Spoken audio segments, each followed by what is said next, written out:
Lokesh Kanagaraj south ఇండస్ట్రీలో one of the talented director. ముఖ్యంగా mass pulse తెలిసిన వారిలో ఆయన్ను ముందు వరుసలో పెట్టేయచ్చు. అందుకే ఆయన నుంచి సినిమా వస్తుందంటే ఆడియన్స్లో ఎక్స్పెక్టేషన్స్ ఓ రేంజ్లో ఉంటాయి.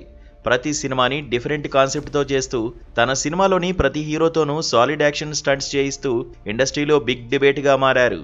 పైగా సినిమాల్లో యూనిక్ స్టైల్తో కొత్త ట్రెండ్ను క్రియేట్ చేసిన ఆయన ప్రజెంట్ కూలీతో మాత్రం ఆ మ్యాజిక్ చేయలేకపోయాడు.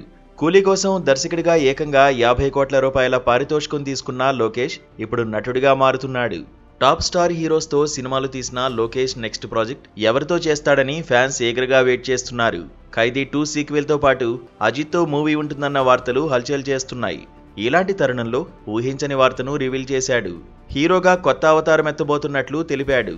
కూలీతో డైరెక్టర్గా కాస్త నిరాశపరిచిన లోకేష్ తీసుకున్న ఈ తాజా నిర్ణయం అందరినీ ఆశ్చర్యానికి గురిచేసింది.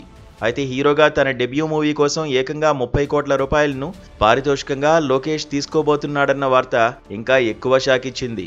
డెబ్యూ చిత్రానికి ఈ స్థాయిలో రెమ్యునరేషన్ అందుకున్న హీరోగా లోకేష్ చరిత్ర సృష్టించేలా కనిపిస్తున్నాడు.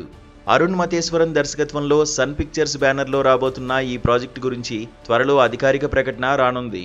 ప్రజెంట్ ప్రీ ప్రొడక్షన్ వర్క్ జరుపుకుంటున్న ఈ చిత్రానికి డీసీ అనే టైటిల్ను ఫిక్స్ చేయాలనుకుంటున్నారట. గతంలో సిల్వర్ స్క్రీన్ పై అతిథి పాత్రల్లో మెరిసిన లోకేష్తో ఇప్పుడు బడా బ్యానర్ నిర్మాణానికి రెడీ అవడంతో ఇందులో మాస్ హీరోగా అతను కనిపించబోతున్నాడట. దాదాపు 100 కోట్ల రూపాయలతో ఈ ప్రాజెక్టును నిర్మించబోతున్నట్లు తెలుస్తోంది.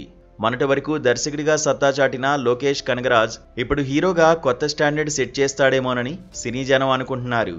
మరి వారి అంచనాలను లోకేష్ ఏ మేరకు అందుకుంటాడో చూడాలి.